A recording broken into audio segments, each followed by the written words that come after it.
Halo sahabat Kompas.com, ketemu lagi sama aku Michelle Winda dalam program populer sepekan Kompas.com. Seperti biasa, untuk mengawali akhir pekan, mari kita ulas informasi-informasi terpopuler sepanjang minggu ini.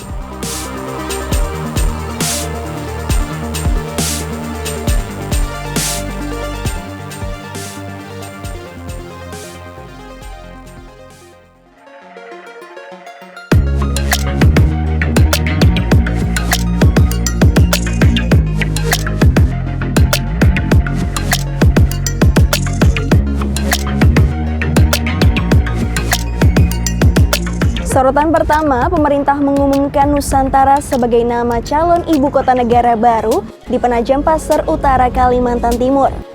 Menteri PPN atau Kepala Bappenas Suharso Monoarfa mengatakan nama Nusantara dipilih karena sudah dikenal sejak lama dan ikonik di dunia internasional. Selain perihal nama, pendanaan pemindahan ibu kota baru juga menjadi salah satu perhatian pemerintah terkait rencana ini. Menteri Keuangan Sri Mulyani mengatakan skema pembiayaan diutamakan lewat skema kreatif, namun selebihnya merupakan pembiayaan dari APBN. Terkait rencana pemindahan ibu kota negara, Presiden Jokowi menyebut hal itu akan dilakukan bertahap dan dimulai pada 2024. Ia memperkirakan nantinya yang akan pindah terlebih dahulu adalah Istana Negara dan sejumlah kementerian.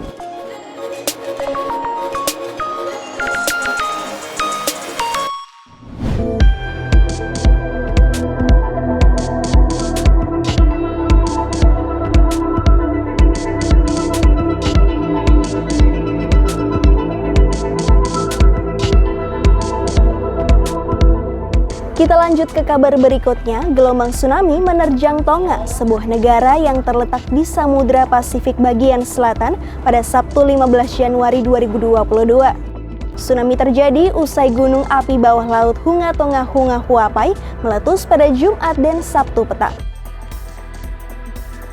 Hingga Rabu 19 Januari 2022, pemerintah Tonga mengonfirmasi terdapat 3 orang korban jiwa, yaitu 1 orang warga negara Inggris dan 2 orang warga negara Tonga.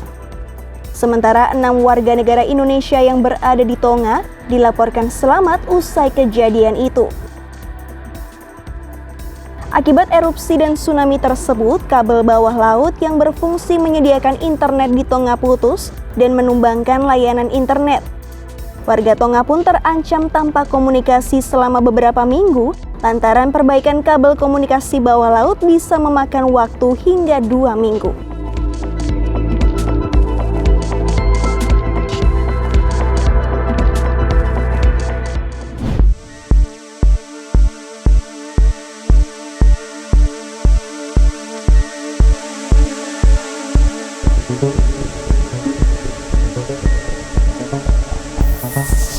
Kabar lain yang menjadi sorotan adalah dugaan korupsi pada proyek pengadaan satelit slot orbit 123 derajat Bujur Timur milik Kemenhan.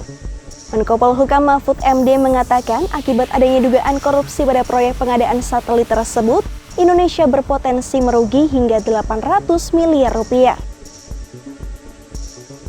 Hal ini karena perusahaan penyedia satelit Avanti menggugat Indonesia senilai 515 miliar rupiah, sementara Navayo menggugat Indonesia senilai 314 miliar rupiah. Panglima TNI Jenderal Andika Perkasa pun mengaku siap membantu pengusutan kasus ini, apalagi ada dugaan keterlibatan sejumlah nama prajurit TNI. Sementara Menhan Prabowo Subianto menyebut pihaknya telah meminta Badan Pengawas Keuangan Pembangunan atau BPKP mengaudit proyek satelit tersebut. Kasus ini juga telah naik ke tahap penyidikan Kejaksaan Agung sejak Jumat 14 Januari 2022.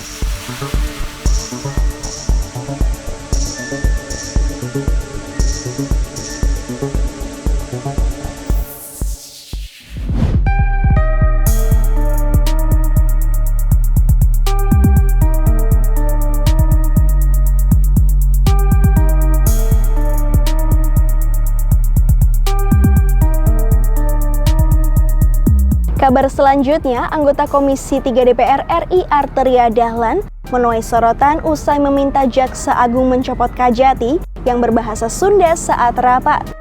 Permintaan itu disampaikan dalam rapat kerja Komisi 3 DPR RI dengan Jaksa Agung pada Senin 17 Januari 2022.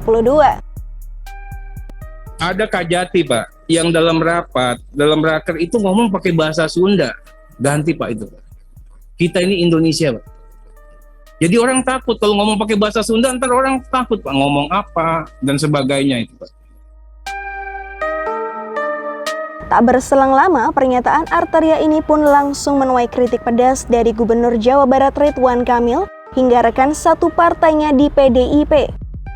Ridwan Kamil keberatan dengan pernyataan itu dan menuntut Arteria meminta maaf secara terbuka. Buntut dari kontroversi ini, Arteria Dahlan pun meminta maaf dan mengaku siap menerima sanksi dari PDIP.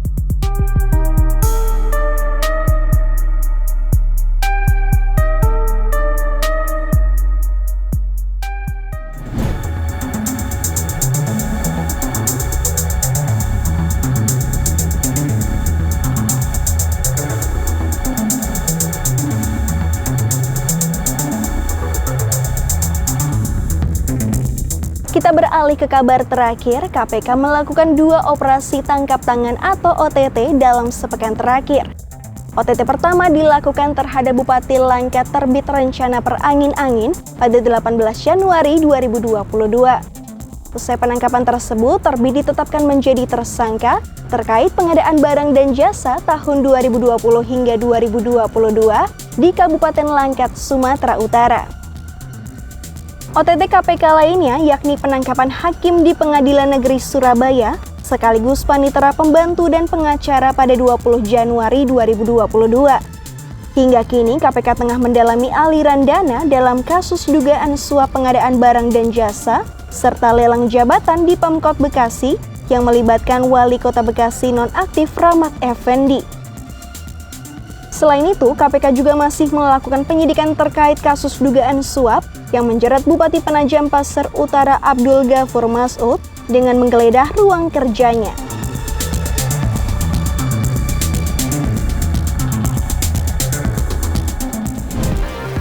Demikian Populer sepekan kali ini. Simak informasi terupdate lainnya hanya di kompas.com. Jernih melihat dunia. Happy weekend!